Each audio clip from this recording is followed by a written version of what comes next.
While intimidation, disruption and detention of protesters and journalists during the demonstrations are some of the top civic space violations by the government. A report by Amnesty International and Civicus, dubbed People Power Under Attack 2022, reveals that citizens and civil society representatives who are picketing against economic, political and of course social exclusion face an increasingly hostile environment, with 27 countries, among them Kenya, experiencing severe restrictions on fundamental freedoms.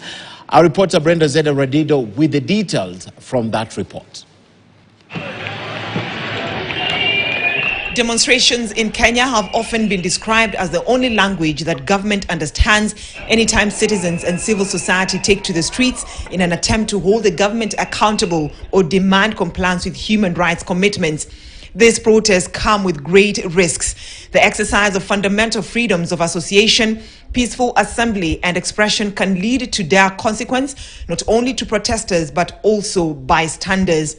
The violations also affect different groups quite differently. So you'll find in some countries, for example, women human rights defenders are more, affected by incidents of civic space violations. According to a report by Amnesty International and Civicus, dubbed People Power Under Attack 2022, restrictive laws, censorship of the media, intimidation, detainment of journalists and protest disruption are some of the top 10 violations to civic freedoms. Amnesty International Kenya and Civicus say there is need for the government to create an enabling environment for civil society activists and journalists to operate freely without fear of harassment or reprisals. So attacks on journalists usually are either during campaign season. For example, in Kenya, we saw this also quite a lot. We have security personnel for county officials, government officials, usually attacking journalists. The biggest violation in terms of the country was actually protest disruption. And the protests we had last week on the cost of living are a true testament of this particular violation. Constantly normalizing the fact that people need to be penalized for speaking out, and that's something we really need to look out for.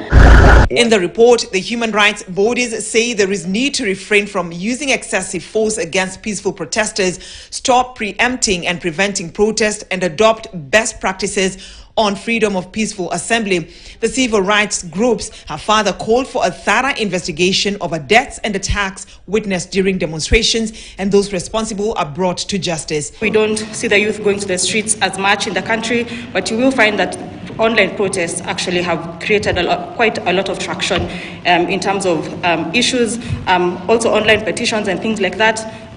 Those kind of protests also do get quite a bit of traction. So we're kind of living in this dichotomy where on one hand governments are more repressive and less open to hearing what people have to say, but on the other hand the willingness and the ability of people to organize and mobilize even under the most difficult circumstances is much higher now than it has ever been before.